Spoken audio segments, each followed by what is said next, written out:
ബഹുമാന്യരായ സഹോദരങ്ങളെ, സത്യവിശ്വാസം, അല്ലാഹു സുബ്ഹാനഹു വ തആല നമ്മുടെ ജീവിതത്തിൽ നിന്നും എല്ലാ ചെറുതും വലുതുമായ പാപങ്ങളും പുറത്തു മാപ്പാക്കി തരുമാറാകട്ടെ. ശിഷ്ടജീവിതത്തിൽ അല്ലാഹുവിനെ തഖ്വ ചെയ്ത് ജീവിക്കാനും അവന്റെ ജന്നാത്തുൽ ഫിർദൗസിൽ നമ്മുടെ മാതാപിതാക്കളോടൊപ്പം ഒരുമിക്കാനും അല്ലാഹു തൗഫീഖ് നൽകുമാറാകട്ടെ. നമ്മിൽ നിന്ന് രോഗികളായവർക്ക് അല്ലാഹു പരിപൂർണമായ ശിഫ നൽകി അനുഗ്രഹിക്കുമാറാകട്ടെ. ലോകത്ത് പ്രയാസപ്പെടുന്ന ഫലസ്തീനുകളടക്കമുള്ള മുഴുവൻ മനുഷ്യർക്കും അല്ലാഹു ആശ്വാസവും സമാധാനവും സന്തോഷവും നൽകി അനുഗ്രഹിക്കുമാറാകട്ടെ.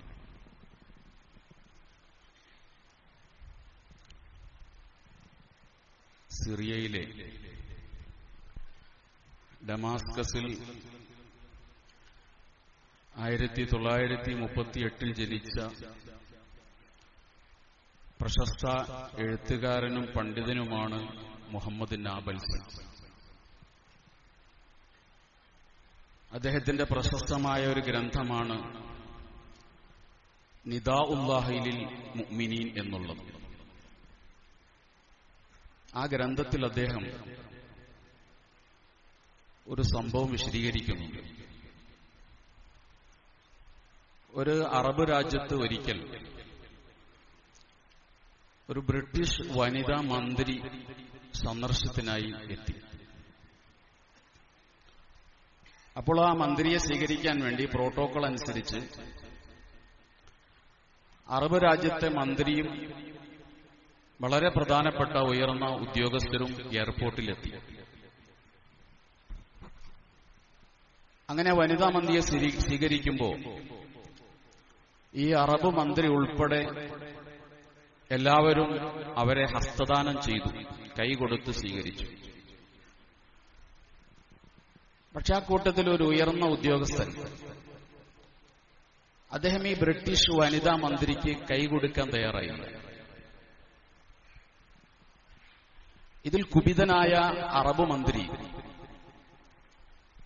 അന്ന് ബ്രിട്ടീഷ് മന്ത്രിക്ക് വേണ്ടി നടത്തിയ സൽക്കാരത്തിൽ നിന്നും ഈ ഉദ്യോഗസ്ഥനെ ഒഴിവാക്കി. അങ്ങനെ സൽക്കാരം നടന്നുകൊണ്ടിരിക്കുമ്പോൾ ഈ ബ്രിട്ടീഷ് വനിതാ മന്ത്രി ചോദിച്ചു, ഇന്നെന്നെ എയർപോർട്ടിൽ സ്വീകരിക്കുമ്പോൾ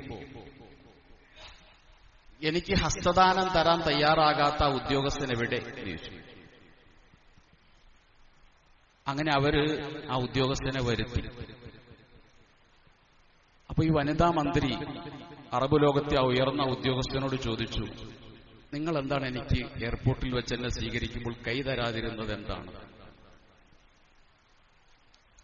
അപ്പോ അദ്ദേഹം പറഞ്ഞു, ഞാനൊരു മുസ്ലിമാണ്, അന്യ സ്ത്രീകളുടെ കൈ പിടിക്കുന്നത് എന്റെ മതത്തിൽ ഹറാമാണ്, അതെനിക്ക് ചെയ്യാൻ പാടില്ല. അതുകൊണ്ടാണ് ഞാൻ നിങ്ങളെ കൈപിടിച്ച് സ്വീകരിക്കാതിരുന്നത്. അപ്പോൾ ആ ബ്രിട്ടീഷ് വനിതാ മന്ത്രി പറഞ്ഞൊരു മറുപടിയുണ്ട്, അത് നിങ്ങളൊന്ന് അടിവരയിടുക. അവര് പറഞ്ഞത്, നിങ്ങളെല്ലാവരും ഇദ്ദേഹത്തെ പോലെ ആകുകയാണെങ്കിൽ ഞങ്ങളെ നിങ്ങൾ ഭരിക്കും, ബ്രിട്ടൻ നിങ്ങൾ ഭരിക്കും, ഇദ്ദേഹത്തെ പോലെ നിങ്ങൾ എല്ലാവരും ആകുകയാണെങ്കിൽ. ഇത് നിദാഉല്ലാഹിലിൽ മുഅ്മിനീൻ എന്ന ഗ്രന്ഥത്തിൽ മുഹമ്മദ് നാബൽസി എന്ന സിറിയൻ എഴുത്തുകാരൻ രേഖപ്പെടുത്തി വെച്ച സംഭവമാണ്. പ്രവാചകന്റെ പൗത്രനും അലി റളിയല്ലാഹു അൻഹുവിന്റെ പുത്രനുമായ ഹസൻ റളിയല്ലാഹു തആല അൻഹു ഒരിക്കൽ മദീനയിലൂടെ നടക്കുമ്പോൾ ഒരു തോട്ടത്തിൽ അദ്ദേഹം മനോഹരമായ ഒരു കാഴ്ച കണ്ടു. ആ തോട്ടം നോട്ടക്കാരനായ ഒരു അടിമ ഉച്ചഭക്ഷണം കഴിക്കുകയാണ്, റൊട്ടിയാണ് കഴിക്കുന്നത്. അദ്ദേഹം ഭക്ഷണം കഴിക്കുമ്പോൾ എവിടെ നിന്നോ എത്തിയ ഒരു മിണ്ടാപ്രാണി, ഒരു നായ, അദ്ദേഹത്തിന്റെ മുന്നിൽ ഇങ്ങനെ വാലാട്ടി നിൽക്കുന്നുണ്ട്. ഈ തോട്ടം നോട്ടക്കാരനായ അടിമ ഒരു റൊട്ടി തന്റെ വായിലേക്കിടുമ്പോൾ മറ്റൊരു റൊട്ടി ഈ നായയ്ക്ക് ഇങ്ങനെ എറിഞ്ഞു കൊടുക്കുന്നു. ഈ വിസ്മയകരമായ കാഴ്ച കണ്ട ഹസൻ റളിയല്ലാഹു തആല അൻഹു അദ്ദേഹത്തോട് ചോദിച്ചു, എന്താണ് നിങ്ങളെ ഇങ്ങനെ ചെയ്യാൻ പ്രേരിപ്പിച്ചത്? അപ്പൊ അപ്പോൾ ആ നോട്ടക്കാരനായ അടിമ പറഞ്ഞു, എനിക്ക് വിശന്നിട്ട് ഞാൻ ഭക്ഷണം കഴിക്കുകയാണ്. എന്നെപ്പോലെ വിശപ്പ് ആ ജീവിക്കുമുണ്ട്. വിശപ്പിന്റെ വേദന എനിക്കറിയാവുന്നതുപോലെ ആ ജീവിക്കും അറിയാം. ഞാൻ ഭക്ഷണം കഴിക്കുമ്പോൾ അതിങ്ങനെ വെള്ളമൂറി നോൽക്കി നിൽക്കാൻ എനിക്കിഷ്ടമില്ല. എന്റെ പ്രവാചകൻ പഠിപ്പിച്ചത് വിശക്കുന്ന ഏത് ജീവിക്കും ഭക്ഷണം കൊടുക്കുന്നതിൽ പുണ്യമുണ്ടെന്നാണ്. ഇത് കേട്ട ഹസൻ റളിയല്ലാഹു അൻഹു അത്ഭുതം കൂറി അദ്ദേഹത്തോട് പറഞ്ഞു, നിങ്ങളിവിടെ നിൽക്കണം, ഞാൻ വരട്ടെ. ഹസൻ റളിയല്ലാഹു അൻഹു ഈ തോട്ടം ഉടമയുടെ അടുക്കൽ ചെന്ന് തോട്ടം വിലയ്ക്ക് വാങ്ങി. ഈ അടിമയെയും വിലയ്ക്ക് വാങ്ങി. എന്നിട്ട് അടിമയുടെ അടുക്കൽ വന്നു പറഞ്ഞു, നിന്നെ ഇന്ന് ഞാൻ വിലയ്ക്ക് വാങ്ങിയിരിക്കുകയാണ്, നിന്നെ സ്വതന്ത്രനാക്കിയിരിക്കുകയാണ്, നീ ഇന്നു മുതൽ സ്വതന്ത്രനാണ്. ഈ തോട്ടവും നിനക്ക് ഞാൻ സമ്മാനിക്കുകയാണ്. കാരണം നിന്റെ ആ പ്രവൃത്തി എന്നെ വല്ലാതെ വിസ്മയപ്പെടുത്തി. ഒരു വിശന്ന നായയ്ക്ക് ഭക്ഷണം കൊടുക്കാനുണ്ടായ ആ മാനസിക വിശാലത എന്നെ വല്ലാതെ അത്ഭുതപ്പെടുത്തി. ഞാൻ ഈ രണ്ട് സംഭവങ്ങളും നിങ്ങളുടെ മുന്നിൽ വച്ചത് രണ്ട് നിലപാടുകളെ കുറിച്ച് ബോധ്യപ്പെടുത്താനാണ്. ഒരു നിലപാട്, ഇന്ന് ഭൂമിലോകത്തുള്ള രാജ്യങ്ങളിൽ ഏറ്റവും വലിയ തെമ്മാടി രാജ്യം എന്ന് വിശേഷിപ്പിക്കാവുന്ന ഇസ്രായേലിന്റെ നിലപാടാണ്. 2 വർഷക്കാലമായി ഗസ എന്ന് പറയുന്ന 365 ചതുരശ്ര കിലോമീറ്റർ വിസ്തൃതിയുള്ള 22 ലക്ഷം മനുഷ്യർ താമസിക്കുന്ന ആ കുഞ്ഞു പ്രദേശത്തെ, ആ ചെറിയ പ്രദേശത്തെ എങ്ങനെയൊക്കെ ഉപദ്രവിക്കാൻ കഴിയുമോ എല്ലാ നിലയ്ക്കുള്ള ഉപദ്രവങ്ങളും ചെയ്ത് ഇപ്പോൾ അതിന്റെ പാരമ്യതയിൽ എത്തി നിൽക്കുന്ന ഒരു ഘട്ടത്തിലാണ് ഇന്ന് നാം ഇവിടെ ജുമാ നമസ്കരിക്കുന്നത്. 14,000 കുഞ്ഞുങ്ങൾ 2 ദിവസത്തിനകം ഭക്ഷണം കിട്ടിയില്ലെങ്കിൽ മരിച്ചു വീഴുമെന്ന് UN ആണ് റിപ്പോർട്ട് കൊടുത്തത്. 2 മാസക്കാലമായി തുടരുന്ന ശക്തമായ ഉപരോധത്തിൽ 300-ലധികം ആളുകൾ മരിച്ചു കഴിഞ്ഞു. വിശന്ന് മരിച്ചു. മിസൈലും ബോംബും വീണ് മരിച്ച കാര്യമല്ല, വിശന്ന് മരിച്ചു കഴിഞ്ഞു. വിശപ്പിനെ ആയുധമാക്കിയ ലോക ചരിത്രത്തിലെ ആദ്യത്തെ രാജ്യമാണ് ഇസ്രായേൽ. ഇന്നുവരെ പട്ടിണിയെ ആയുധമാക്കി അപരിഷ്കൃത നാടുകളിൽ പോലും യുദ്ധം നടന്നിട്ടില്ല. ബോംബുകളും മിസൈലുകളും വർഷിച്ച് 10,000-ങ്ങളെ കൊന്ന ചരിത്രങ്ങൾ പല രാജ്യങ്ങൾക്കുണ്ട്. പക്ഷെ ഒരു മനുഷ്യന്റെ പട്ടിണിയെ ആയുധമാക്കിയ ലോക ചരിത്രത്തിൽ ഏറ്റവും ക്രൂരമായ രാജ്യം ഇന്ന് എന്നും ഇസ്രായേലാണ്. അവിടെയാണ് ഞാൻ തന്റെ മുന്നിൽ ഭക്ഷണ സമയത്ത് വന്നു നിന്ന നായയ്ക്ക് വേണ്ടി റൊട്ടി എറിഞ്ഞുകൊടുത്ത ആ വിശാല മനസ്സ് ഒരു നായയാണ്. പരിശുദ്ധ ഇസ്ലാമിൽ തൊട്ടാൽ 7 പ്രാവശ്യം കഴുകണമെന്ന് നിർദ്ദേശിക്കപ്പെട്ട നായയാണ്. ആ പ്രവൃത്തി കൗതുകമുണർത്തിയ ഹസൻ റളിയല്ലാഹു അൻഹു അടിമയെയും മോചിപ്പിക്കാനും ആ തോട്ടം വാങ്ങിക്കൊടുക്കാനും തയ്യാറായ ആ വിശാല മനസ്സ്. ഒരു നിലപാട് ഇതാണെങ്കിൽ മറ്റൊരു നിലപാട് കൂടി നമ്മളിവിടെ കാണുന്നുണ്ട്. ഇസ്രായേലിന്റെ ക്രൂരമായ നിലപാട് ഒരു വശത്ത് നിൽക്കുമ്പോൾ ഇസ്രായേലിന് വെള്ളവും വളവും എല്ലാ നിലക്കും നൽകി സഹായിക്കുന്ന, ഈ ബോംബുകൾ മുഴുവനും ഈ ഫലസ്തീനി കുഞ്ഞുമക്കളുടെ തലയിലേക്ക് വർഷിക്കാൻ വേണ്ടി എല്ലാവിധ സഹായങ്ങളും ചെയ്തു കൊടുത്ത അമേരിക്കയുടെ പ്രസിഡന്റ്, അദ്ദേഹത്തെ പരവതാനി വിരിച്ച് അറബ് രാജ്യങ്ങൾ കഴിഞ്ഞ ആഴ്ച സ്വീകരിച്ചു. വെറുതെ സ്വീകരിക്കുകയല്ല ചെയ്തത്, തലമുടി അഴിച്ചിട്ട സുന്ദരി പെണ്ണുങ്ങൾ ആ ട്രംപിന് വേണ്ടി നൃത്തമാടി. സൗദിയുടെ അമേരിക്കൻ അംബാസഡർ വനിത ട്രംപിനെ എയർപോർട്ടിൽ വെച്ച് കൈകൊടുത്ത് സ്വീകരിച്ചു. ട്രില്യൺ കണക്കിന് ഡോളറുകൾ ഇനിയും ആയുധങ്ങൾ നിർമ്മിക്കാനും ആ ആയുധങ്ങൾ ഇസ്രായേലിന് വിൽക്കാനും വേണ്ടി കൈമാറി അറബ് രാജാക്കന്മാർ. അവിടെയാണ് ബ്രിട്ടീഷ് വനിതാ മന്ത്രിക്ക് കൈകൊടുക്കാൻ വിസമ്മതിച്ച അറബ് ലോകത്തെ ഉയർന്ന ഉദ്യോഗസ്ഥനോട് ആ ബ്രിട്ടീഷ് വനിതാ മന്ത്രി പറഞ്ഞത്, ഇദ്ദേഹത്തെ പോലെ നിങ്ങളൊക്കെ ആകുകയാണെങ്കിൽ ഞങ്ങളെ നിങ്ങൾ ഭരിക്കും. സഹോദരങ്ങളെ, കൊല്ലാൻ പോകുന്ന ഒരാൾക്ക് ഒരു അവകാശമുണ്ട്, ഒരു കൊലച്ചോറ് കിട്ടുക എന്നുള്ളതാണ്. ഒരു മനുഷ്യനെ വധിക്കാൻ തീരുമാനിച്ചാൽ നിയമപരമായി ശിക്ഷ വിധിച്ച് വധിക്കുമ്പോൾ തൂക്കിക്കൊല്ലുന്നതിനു മുമ്പ് അയാൾക്ക് മാന്യമായി ഭക്ഷണം കിട്ടുക എന്നുള്ളത് ഒരു മാനുഷിക അവകാശമാണ്. അത് ഏത് തീവ്രവാദിക്കും കിട്ടും. അജ്മൽ കസബ് എന്ന് പറയുന്ന പാകിസ്ഥാൻ തീവ്രവാദിയെ ബോംബെ ഭീകരാക്രമണത്തിന്റെ പേരിൽ രാജ്യം പിടികൂടി. അദ്ദേഹത്തെ ജയിലിലിട്ടു.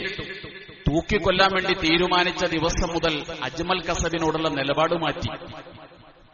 പിന്നെ അജ്മൽ കസബിന് വായിക്കാൻ പുസ്തകങ്ങൾ കിട്ടി. അദ്ദേഹത്തിന് തണുത്ത വെള്ളം കുടിക്കാൻ കൂജ കിട്ടി, അലൂമിനിയത്തിന്റെ പാത്രം കിട്ടി, പുതയ്ക്കാൻ കമ്പിളി കിട്ടി. തൂക്കിലെത്താൻ വിധിക്കപ്പെട്ട ജയിൽ പുള്ളിക്ക് പുകവലിക്കാനുള്ള സൗകര്യം പോലും ജയിലിൽ ഏർപ്പെടുത്തി കൊടുക്കും ആവശ്യമുണ്ടെങ്കിൽ. മാന്യമായ ഭക്ഷണം കിട്ടും.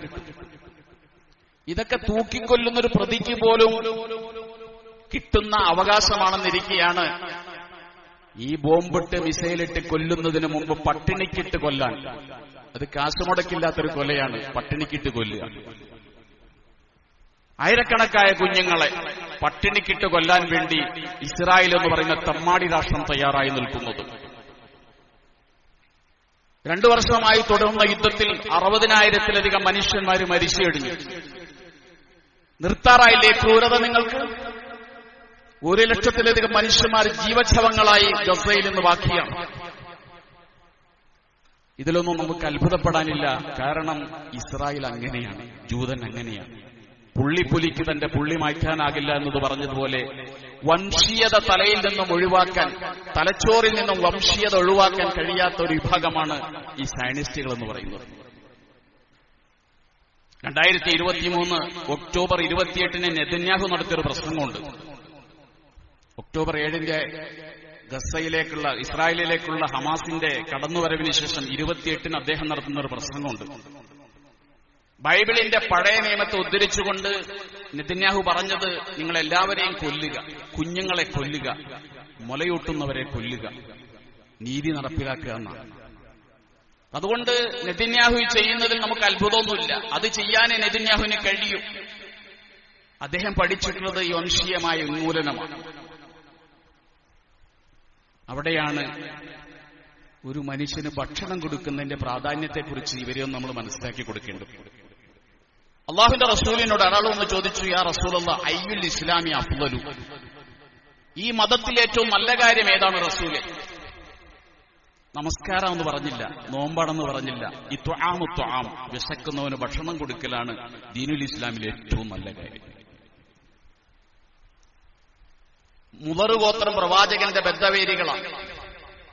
പക്ഷെ അവരുപോലും വിശന്നു വലഞ്ഞ് തന്റെ മുന്നിൽ വന്നപ്പോൾ അവർക്ക് വേണ്ടി സഹാബത്തിനോട് പിരിവെടുത്തു കൊടുത്തു റസൂലുള്ളാഹി. ഒരു മനുഷ്യൻ വിശന്നു മരിക്കരുത്. വിശപ്പ് ഒരാൾക്കും സഹിക്കാൻ കഴിയില്ല. മനുഷ്യന്റെ അടിസ്ഥാന വികാരമാണ് വിശപ്പ്.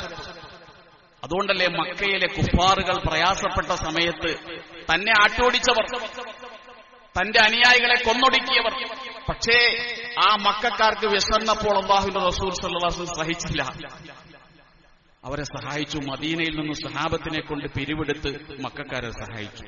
വിശപ്പ് ഒരു മനുഷ്യന്റെ അടിസ്ഥാന വികാരമാണ്, അതിന് പരിഹാരം കാണണം. ഹജ്ജ് പോലും വിശപ്പ് അടക്കുന്നതിനേക്കാൾ, ഒരു മനുഷ്യന്റെ വിശപ്പ് മാറ്റുന്നതിനേക്കാൾ പുണ്യമല്ല ഹജ്ജ് പോലും. അതുകൊണ്ടല്ലേ അബ്ദുല്ലാഹിബ്നു മുബാറക് റളിയല്ലാഹു അൻഹു ഹജ്ജിന് വേണ്ടി പോകുമ്പോ വിശന്നിട്ട് ദിവസങ്ങളായി ഭക്ഷണം കഴിച്ച ഒരു സ്ത്രീ തന്റെ മക്കൾക്ക് വേണ്ടി ചത്ത കോഴിയെ എടുത്തുകൊണ്ടുപോകുന്ന രംഗം കാണുന്നുണ്ട്. അവരോട് ചോദിച്ചു, ഇത് ചത്ത കോഴിയല്ലേ, നിങ്ങൾക്ക് തിന്നാൻ പാടില്ലല്ലോ, മുസ്ലിം അല്ലേ? അവർ പറഞ്ഞു, ഇത് എനിക്ക് ഹലാലാണ്. എത്ര നാളുകളായി ഞാനും എന്റെ മക്കളും ഭക്ഷണം കഴിച്ചിട്ട് ഞങ്ങൾക്ക് അല്ലാഹു ചത്ത കോഴി ഹലാലാക്കിയിട്ടുണ്ട്. അവിടെയാണ് അബ്ദുല്ലാഹിബ്നു മുബാറക് റളിയല്ലാഹു അൻഹു താൻ ഹജ്ജിന് വേണ്ടി കരുതിക്കൊണ്ടുവന്ന പൈസ മുഴുവനും ആ സ്ത്രീയുടെ കയ്യിൽ ഏൽപ്പിച്ചിട്ട് ഹജ്ജ് ചെയ്യാതെ തിരിച്ചുപോയത്. സ്വപ്നത്തിൽ കണ്ടു, നിങ്ങളുടെ ഹജ്ജ് അല്ലാഹു തആല സ്വീകരിച്ചിട്ടുണ്ട്. സത്യത്തിൽ അത് ഹജ്ജ് ചെയ്തിട്ടില്ല. ഒരു മനുഷ്യന്റെ വിശപ്പടക്കുക, മനുഷ്യന്റെ പോകട്ടെ, ഒരു ജീവിയുടെ വിശപ്പടക്കുക എന്നുള്ളത് എത്രയോ പുണ്യമായൊരു കാര്യമാണ്. അത് ഈ മതത്തിന്റെ മാത്രം കാര്യമൊന്നുമല്ല. ഏതു മതത്തിലും വിശപ്പിന് പരിഹാരം കാണുക എന്നുള്ളത് പുണ്യം തന്നെയാണ്. ഞാനൊരിക്കൽ NSSന്റെ പഴയ ജനറൽ സെക്രട്ടറി ആയിരുന്ന സുകുമാരൻ നായർ സാറിന്റെ വീട്ടിൽ പോകേണ്ടി വന്നു. കോട്ടയം പട്ടണത്തിലെ തെരുവുകളിൽ താമസിക്കുന്ന പാവങ്ങളായ മനുഷ്യന്മാർ, അവരെ ഒരു നൈറ്റ് ഷട്ടറിൽ പുനരധിവസിപ്പിക്കാനും അവർക്ക് ഭക്ഷണം കൊടുക്കുവാനുമായുള്ള ഒരു ചർച്ചയ്ക്ക് വേണ്ടി ഞാനും അവിടുത്തെ ഒരു ബിഷപ്പും കൂടി, ഞങ്ങൾ 2-3 പേര് കൂടി ഒരിക്കൽ നാരായണപ്പണിക്കർ സാറിന്റെ വീട്ടിൽ ചെന്നു. അങ്ങനെ ഭക്ഷണം കൊടുക്കുന്നതിന്റെ പുണ്യത്തെക്കുറിച്ച്, മതങ്ങളുടെ കാഴ്ചപ്പാടിനെക്കുറിച്ച് ഞാനും ബിഷപ്പും അച്ഛന്മാരൊക്കെ സംസാരിച്ചു കഴിഞ്ഞപ്പോൾ അദ്ദേഹം ഭാഗവതത്തിന്റെ അക്കിത്തത്തിന്റെ ഒരു പരിഭാഷ എടുത്തുകൊണ്ട് വന്നു. എന്നിട്ട് പറഞ്ഞു, മൗലവി, ഈ ഭക്ഷണം കൊടുക്കുന്നതിന്റെ പുണ്യം എല്ലാ മതത്തിലും ഇങ്ങനെ തന്നെയാണ്. അദ്ദേഹം 2-3 വരികൾ അതിൽ നിന്ന് പാടിക്കേൾപ്പിച്ചു. കലികാലത്ത് ഭൂമിയിൽ സംഭവിക്കാൻ പോകുന്ന ചില കാര്യങ്ങളെക്കുറിച്ച് ഭാഗവതം പറയുന്നത് അദ്ദേഹം ഇങ്ങനെ പാടിക്കേൾപ്പിച്ചു. ഗേഹത്തിൽ സ്ത്രീനായകത്വം, വക്കാണിപ്പൂ ദമ്പതികൾ, ചോറ് വിൽക്കുന്നു തെരുവിൽ, യോനി വയ്ക്കുന്നു നാരിമാർ, കലികാലത്ത് ഭൂമിയിൽ എന്നാണത്. കലികാലത്ത് ഭൂമിയിൽ നടക്കുന്ന ചില കാര്യങ്ങളാണ്. ഗേഹത്തിൽ സ്ത്രീനായകത്വം, വീട്ടിൽ പെണ്ണിന്റെ നേതൃത്വം, ഗ്രഹനാഥ പെണ്ണായിരിക്കും. വക്കാണിപ്പൂ ദമ്പതികൾ, കുടുംബത്തിൽ ഭാര്യയും ഭർത്താവും വഴക്കായിരിക്കും. ചോറ് വിൽക്കുന്നു തെരുവിൽ, ചോറ് കടകളിൽ വിൽക്കുന്നൊരു സമയം വരും. ചോറ് കടകളിൽ വിൽക്കുക തെറ്റായിട്ടാണ് പഠിപ്പിക്കുന്നത്. ചോറ് വിൽക്കേണ്ട സാധനമല്ല, ചോറ് ദാനം കൊടുക്കേണ്ടതാണ്. ചോറ് കടകളിൽ വിൽക്കുന്നൊരു കാലം വരും, കലികാലം. യോനി വിൽക്കുന്നു നാരിമാർ, സ്ത്രീകൾ അശ്ലീലതയിൽ ഏർപ്പെടുന്നൊരു കാലം വരും. അതുകൊണ്ട് ഈ ഭക്ഷണം കൊടുക്കുക എന്നുള്ളത് ഏതൊരു മതത്തിലും പുണ്യമാണ്. ഏതൊരു മനുഷ്യന്റെയും അടിസ്ഥാന വികാരമാണ് വിശപ്പ് എന്നുള്ളത്. ആ വിശന്ന് വലഞ്ഞ ആയിരക്കണക്കിന് കുഞ്ഞുങ്ങളെയാണ് ഗസയുടെ മണ്ണിലിട്ടുകൊണ്ട് കൂട്ടക്കുരുതിക്ക് വേണ്ടി നെതന്യാഹു ശ്രമിച്ചുകൊണ്ടിരിക്കുന്നത്. പട്ടിണിയെ ആയുധമാക്കുന്ന ക്രൂരൻ. നമ്മള് ഇടയ്ക്കൊരു വെടിനിർത്തൽ പ്രഖ്യാപിച്ചപ്പോൾ നമ്മൾ വിചാരിച്ചു യുദ്ധമൊക്കെ അവസാനിച്ചു. പക്ഷെ അന്നേ ഞാൻ ഇവിടെ നിന്ന് പറഞ്ഞിട്ടുണ്ട്, ഇസ്രായേൽ ഒരിക്കലും കരാറ് പാലിക്കില്ല. കരാറ് പാലിച്ചൊരു ചരിത്രം ഇസ്രായേലിന്റെ ചരിത്രത്തിലില്ല. നബി തിരുമേനി സ്വല്ലല്ലാഹു അലൈഹി വസല്ലം കാലം മുതൽ എടുത്തു പരിശോധിച്ചാൽ ഒരിക്കലും ഒരു കരാറും അംഗീകരിക്കാത്തവരാണ് ഇസ്രായേലി സമൂഹം, ഈ ജൂത സമൂഹം. എത്രയോ കരാറുകൾ 4000 വർഷങ്ങൾക്കുള്ളിൽ 8400 മധ്യസ്ഥ കരാറുകളിൽ ഒപ്പിട്ടിട്ടുണ്ട്. 4000 വർഷം കൊണ്ട് 8400 മധ്യസ്ഥ കരാറിൽ ഒപ്പിട്ടിട്ടുണ്ട്. കരാറ് എന്നുള്ളത് ജൂതനെ സംബന്ധിച്ചിടത്തോളം ഇടതുഭാഗത്ത് സംഖ്യ എഴുതാത്ത പൂജ്യം പോലെയാണ്. ഒരു വിലയും ഒരു കരാറിന് കൽപ്പിക്കില്ല. അതുകൊണ്ട് ഒരിക്കലും വിശ്വസിക്കാൻ കഴിയില്ല. ഈ ക്രൂരത ഇവരിങ്ങനെ തുറന്നുകൊണ്ടേയിരിക്കും. അമേരിക്കൻ പ്രസിഡന്റായിരുന്ന ജോർജ് ബുഷിനോട് യാസർ അറഫാത്തിനെ ഞങ്ങൾ കൊല്ലില്ല എന്ന് ഉറപ്പുകൊടുത്തിയാളാണ് ഏരിയൽ ഷെറോൺ. ഇസ്രായേലിന്റെ മുൻ പ്രധാനമന്ത്രിയും അതിനു മുമ്പ് പ്രതിരോധ മന്ത്രിയായിരുന്നു അദ്ദേഹം. ജോർജ് ബുഷിനോട് പറഞ്ഞു, ഞങ്ങൾ ഒരിക്കലും അറഫാത്തിനെ കൊല്ലില്ല. ആ വാക്കുപോലും ലംഘിച്ചു.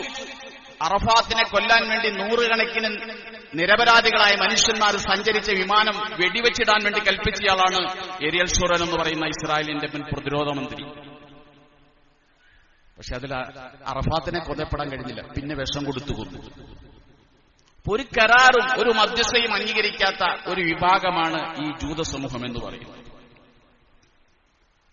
പരിശുദ്ധ ഖുർആനിന് സമാന്തരമായി ഖുർആൻ പോലും ഇവരുണ്ടാക്കിയിട്ടുണ്ട്.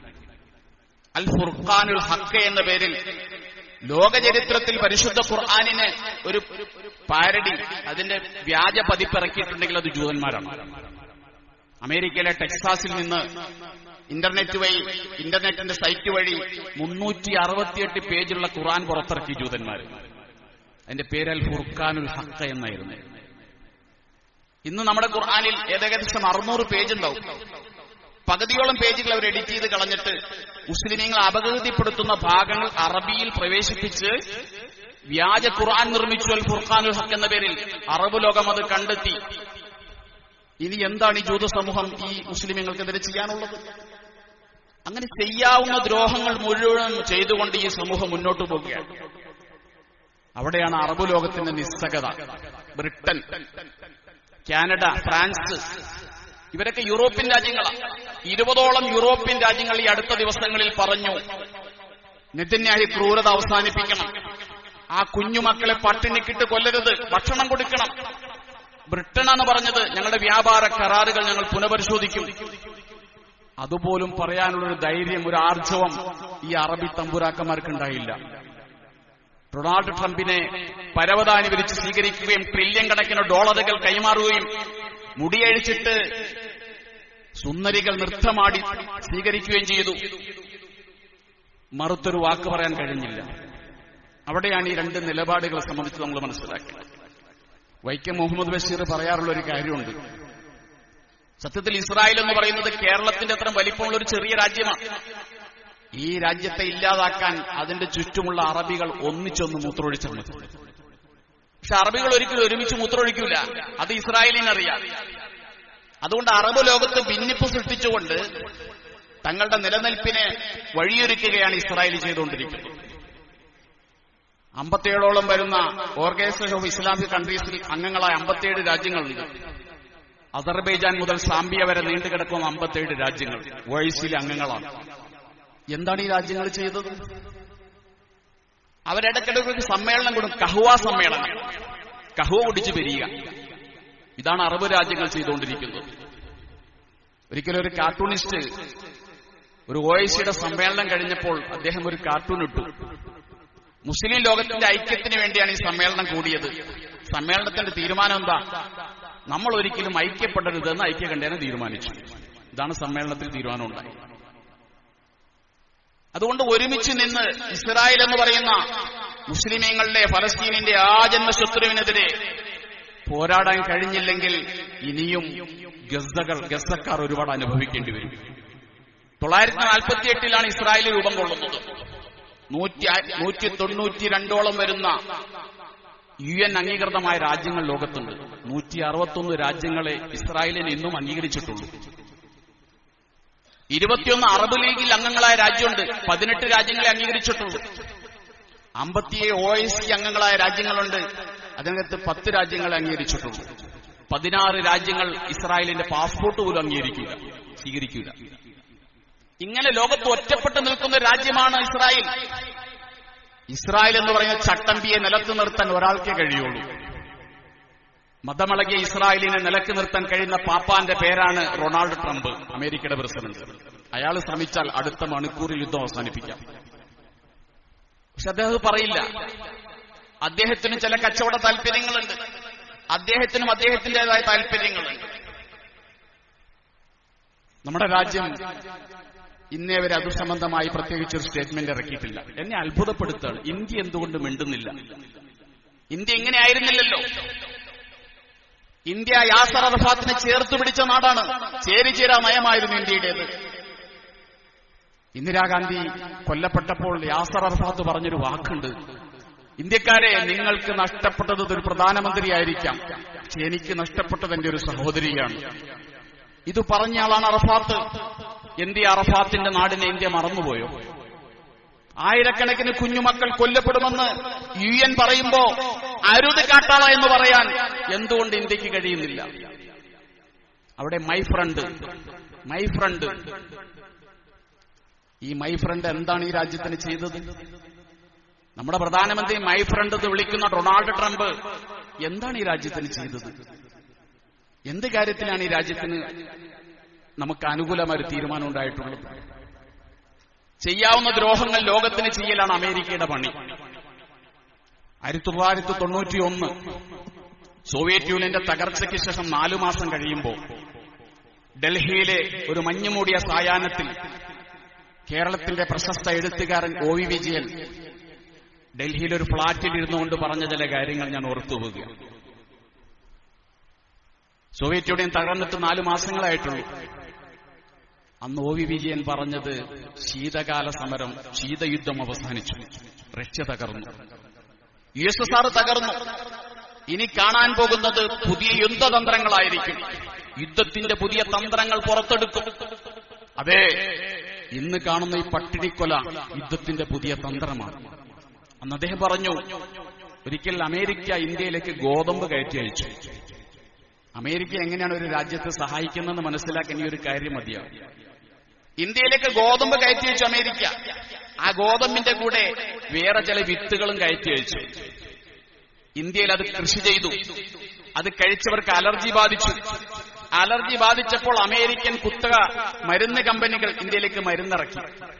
അപ്പൊ ബോധപൂർവം ഈ രാജ്യത്ത് രോഗങ്ങൾ ഉണ്ടാക്കുക, എന്നിട്ട് അമേരിക്കൻ കമ്പനി ഇവിടെ മരുന്ന് വിറ്റഴിക്കുക, ഈ സഹായമേ അമേരിക്കയിൽ നിന്ന് പ്രതീക്ഷിക്കാനുള്ളൂ. രാജീവ് ഗാന്ധിയുടെ കൊലപാതകത്തിൽ പോലും അന്ന് ചില സംശയങ്ങൾ ഉന്നയിക്കപ്പെട്ടിട്ടുണ്ട്. ചുരുക്കി പറഞ്ഞാൽ നാം ചേർത്തു പിടിക്കേണ്ടത് ഫലസ്തീനിനെയാണ്. ഫലസ്തീനിനോടൊപ്പമായിരുന്നു എന്നും ഇന്ത്യ. ആ നിലപാടിൽ വരുത്തിയ മാറ്റങ്ങൾ നമ്മെ വല്ലാതെ വേദനിപ്പിക്കുന്നുണ്ട്. APJ അബ്ദുൽ കലാം എന്ന് പറയുന്ന ലോകമറിയപ്പെട്ട മിസൈൽമാൻ, ഇന്ത്യയുടെ അഭിമാനമായ രാഷ്ട്രപതി, മുൻ രാഷ്ട്രപതി, അദ്ദേഹത്തെയല്ലേ ഒരിക്കൽ ഡൽഹി വിമാനത്താവളത്തിൽ അമേരിക്കൻ കോണ്ടിനെന്റൽ എയർലൈൻസ് എന്ന് പറയുന്ന അമേരിക്കൻ വിമാന കമ്പനി ഡൽഹിയിൽ വന്നിറങ്ങിയപ്പോ APJ അബ്ദുൽ കലാമിന് ദേഹപരിശോധന നടത്തി. ഈ രാജ്യത്ത് 18 പേർക്ക് പരിശോധനയില്ല. ഉയർന്ന റാങ്കിൽപ്പെട്ട തസ്തികയിൽപ്പെട്ട 18 പേരുടെ ദേഹപരിശോധന എയർപോർട്ടിൽ നടത്താൻ പാടില്ല. എന്നിട്ടും APJ അബ്ദുൽ കലാമിന്റെ അദ്ദേഹത്തിന്റെ ബെൽറ്റ് അഴിപ്പിച്ചു, അദ്ദേഹത്തിന്റെ ഷൂ അഴിപ്പിച്ചു, അദ്ദേഹത്തെ ശാരീരികമായി പരിശോധന നടത്തിയ എയർപോർട്ടിൽ. അതിനെക്കുറിച്ച് അവർ പറഞ്ഞത് ഞങ്ങൾക്ക് VIP-യും ഇല്ല, VVIP-യും ഇല്ല, എല്ലാവരും ഞങ്ങൾ പരിശോധിക്കുന്ന. സീതാറാം യെച്ചൂരി പോലും അന്ന് പറഞ്ഞൊരു വാക്കുണ്ട്, APJ അബ്ദുൽ കലാമിനെ പരിശോധിച്ചത് അദ്ദേഹത്തിന്റെ പേര് മുസ്ലിം ആയതുകൊണ്ടാണ്. അതുതന്നെയാണ് വിഷയം. അതുകൊണ്ട് ഈ രാജ്യത്തെ മൈ ഫ്രണ്ട് എന്ന് വിളിക്കുന്ന ഈ അമേരിക്കൻ ഭരണാധികാരികളിൽ നിന്നും ഇത്തരത്തിലുള്ള മൂന്നാം ലോക രാജ്യങ്ങൾക്ക് കാര്യമായിട്ടൊന്നും പ്രതീക്ഷിക്കാനില്ല. അവരെപ്പോഴും ലാഭം ആഗ്രഹിക്കുന്ന ആളുകൾ മാത്രമാണ്. അതുകൊണ്ട് സഹോദരങ്ങളെ, നമ്മുടെ കുഞ്ഞുമക്കൾ, ഗസക്കാർ, മുസ്ലിമീങ്ങൾ ലോകത്തെവിടെ താമസിച്ചാലും അവർ നമ്മുടെ സഹോദരങ്ങളാണ്. ഇന്നമൽ മുഅ്മിനൂന ഇഖ്വ. ഏതൊരു വിശ്വാസിയും സഹോദരനാണ് നമ്മുടേത്. അവന്റെ വേദന നമ്മുടെ വേദനയാണ്. മൻ ലം യഹ്തമ്മ ബി അംരിൽ മുസ്ലിമീന ഫലൈസ മിന്ന. മുസ്ലിമീങ്ങളുടെ കാര്യം ഒരാൾക്ക് ഗൗരവമായി തോന്നുന്നില്ലെങ്കിൽ അവൻ മുസ്ലിമീങ്ങളിൽപ്പെട്ടവനല്ല. ഇത് പറഞ്ഞ റസൂലുള്ളാഹി സ്വല്ലല്ലാഹു അലൈഹി വസല്ലമയാണ്. ലോകത്തൊരു മുസ്ലിമിന് പ്രയാസം ഉണ്ടാകുമ്പോൾ, ഗസയിലെ കുഞ്ഞുങ്ങൾ കൊല്ലപ്പെടുമ്പോ, അവരെ പട്ടിണിക്കിടുമ്പോ നമുക്ക് വേദനയുണ്ടാകണം. അതിൽ വേദനയില്ലെങ്കിൽ നമ്മൾ മുസ്ലിമല്ല. അവന്റെ വേദന നമ്മുടെ വേദനയായി മാറണം. മസലുൽ മുഅ്മിനീന ഫീ തവാദ്ദുഹിം വതറാഹുമിഹിം മസലുൽ ജസദി. മുസ്ലിമീങ്ങൾ പരസ്പരം കാണിക്കേണ്ട സ്നേഹം, കാരുണ്യം, ഇതിന്റെ ഉപമ റസൂലുള്ളാഹി സ്വല്ലല്ലാഹു അലൈഹി വസല്ലം പറഞ്ഞത് ഒരൊറ്റ ശരീരം പോലെയാണ്. ലോകത്തുള്ള മുഴുവൻ മുസ്ലിമും ഒരു ശരീരം പോലെയാണ്. ഇദസ്തക്കാ മിൻഹു ഉദുൻ. ശരീരത്തിന്റെ ഏതെങ്കിലും ഒരു ഭാഗത്തിന് വേദന അനുഭവപ്പെട്ടാൽ ആ വേദനയോട് എല്ലാ അവയവങ്ങളും സഹകരിക്കും. തലവേദന ഉണ്ടെങ്കിൽ അത് തലക്കല്ലേ എന്ന് മറ്റവയവങ്ങൾ വിചാരിക്കാറില്ല. കണ്ണ് ഉറക്കമൊഴിക്കുകയാണ്, വയറ് ഭക്ഷണം ഒഴിവാക്കുകയാണ്. വേദന തലയിലാണെങ്കിലും ഇതേപോലെ ഒരൊറ്റ ശരീരം പോലെയായിരിക്കണം വിശ്വാസി സമൂഹം. അവരെവിടെ ജീവിച്ചാലും ലോകത്തേതൊരു മുസ്ലിമിനുണ്ടാകുന്ന വേദന നമ്മുടെ വേദനയായിട്ട് മാറണം. അതുകൊണ്ട് ഗസക്കാര് പീഡിപ്പിക്കപ്പെടുമ്പോ നമുക്കവരെ മറക്കാൻ കഴിയില്ല. എണ്ണയാണ് പലരുടെയും താല്പര്യം. ഭൂഗർഭ എണ്ണയ്ക്ക് വേണ്ടിയാണ് യുദ്ധങ്ങൾ അധികവും നടക്കുന്നത്. അതാണല്ലോ ട്രംപ് പറഞ്ഞല്ലോ, ഗസ ഞാൻ പിടിച്ചെടുക്കും. ഗസ ഒരു ടൂറിസ്റ്റ് കേന്ദ്രമാക്കി മാറ്റും. ലോകത്ത് ലോക ജനസംഖ്യയുടെ 4% അമേരിക്കക്കാർ. പക്ഷേ ഇന്ധനം ഉപയോഗിക്കുന്നത് 40%. ലോകത്ത് നിന്ന് കിട്ടുന്ന ഇന്ധനത്തിന്റെ 40%, 4% വരുന്ന അമേരിക്കക്കാർ ഉപയോഗിക്കുകയാണ്. എന്നിട്ടും മതിവരാതെയാണ് ഈ എണ്ണയോടുള്ള ആർത്തിയുടെ പേരിൽ ലോകത്തെ രാജ്യങ്ങൾ വെട്ടിപ്പിടിക്കാൻ വേണ്ടിയിട്ട് ഇങ്ങനെ ഇറങ്ങിക്കൊണ്ടിരിക്കുന്നത്. ഒരു നല്ല രാജാവ് ഉണ്ടാവുന്ന അറബ് ലോകത്ത്, അദ്ദേഹത്തിന്റെ പേര് ഫൈസൽ എന്നാണ്. അള്ളാഹു പുറത്തു കൊടുക്കുമാറാകട്ടെ. അറബ് ലോകത്ത് അഭിമാനമായ ഒരു രാജാവുണ്ടായിരുന്നു, ഫൈസൽ രാജാവ്. 13 വർഷമാണ് അദ്ദേഹം സൗദി ഭരിച്ചത്. പക്ഷേ മുസ്ലിമീങ്ങൾക്കൊരു ഇസ്സത്തായിരുന്നു ആ മനുഷ്യൻ. അദ്ദേഹമാണ് പറഞ്ഞത്, മുസ്ലിമീങ്ങളെ നിങ്ങൾ ഒന്നിച്ചു നിൽക്കണം. ഇസ്ലാമാണ് നമ്മുടെ അഭിമാനം. നമ്മുടെ അഭിമാനം ഇസ്ലാമാണ്. അതുകൊണ്ട് മുസ്ലിം രാജ്യങ്ങളെ നിങ്ങൾ ഒന്നിച്ചു നിൽക്കണം. അദ്ദേഹം ലോകത്ത് പല മുസ്ലിം രാജ്യങ്ങളും സന്ദർശിച്ചു. റിഹ്ലത്തുൽ ഖൈർ, നന്മയുടെ യാത്ര എന്ന പേരിൽ ഫൈസൽ അദ്ദേഹം പല രാജ്യങ്ങളും സന്ദർശിച്ചു.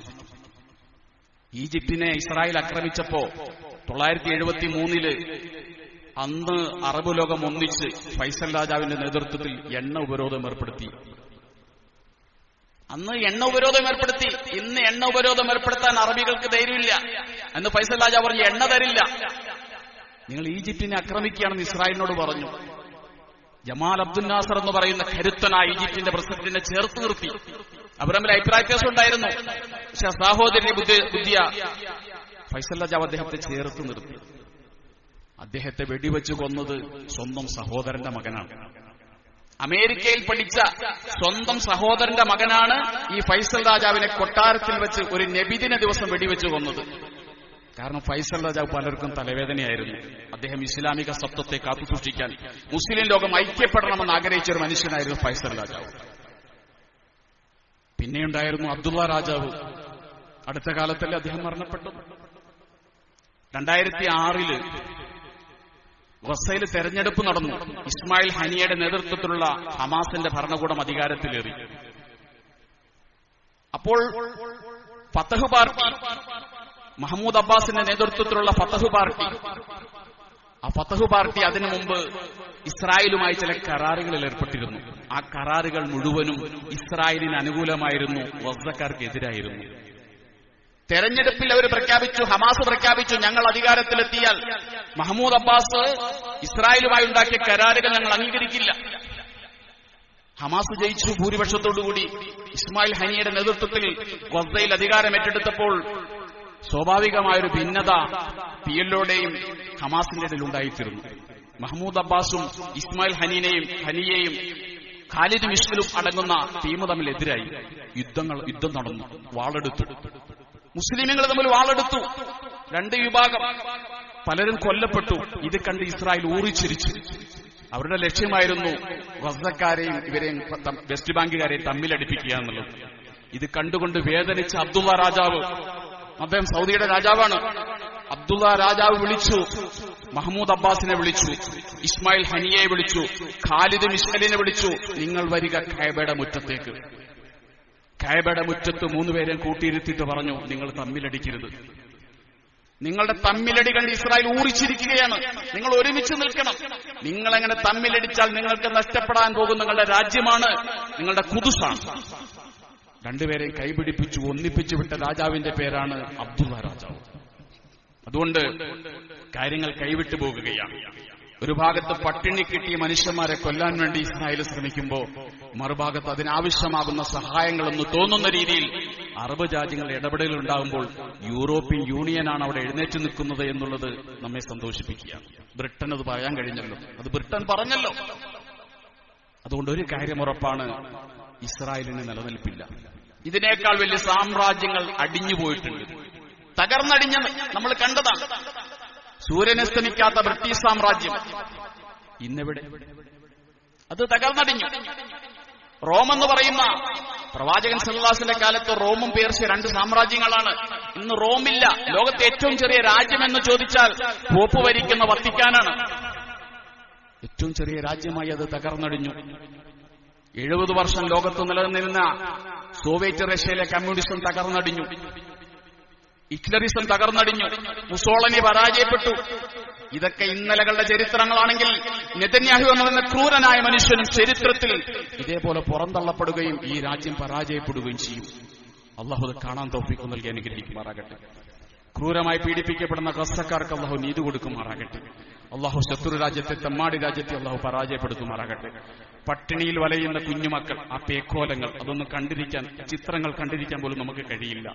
അള്ളാഹു അവർക്ക് ഭക്ഷണത്തിന്റെ ഏർപ്പാട് ഏതെങ്കിലും രീതിയിൽ അള്ളാഹു എത്തിച്ചു കൊടുക്കുമാറാകട്ടെ. അള്ളാഹു നീ റസാഖാണ്, ആ മനുഷ്യന്മാരെ നീ പട്ടിണിക്കിട്ട് കൊല്ലരുത്. അള്ളാഹു നീ ഭക്ഷണം കൊടുക്കണേ. അള്ളാഹ് നീ സമാധാനം നൽകണേ റഹ്മാൻ. അള്ളാഹുരെ നീ വിജയിപ്പിക്കണേ. അള്ളാഹ് യുദ്ധം അവസാനിപ്പിക്കണേ പടച്ചവനെ. ലോകത്ത് നീ സമാധാനം പുലർത്തണേ നാഥ. വആഖിറു ദഅവതി അനിൽ ഹംദുലില്ലാഹി റബ്ബിൽ ആലമീൻ. 2 കാര്യങ്ങൾ ശ്രദ്ധപ്പെടുത്താനുള്ളത്,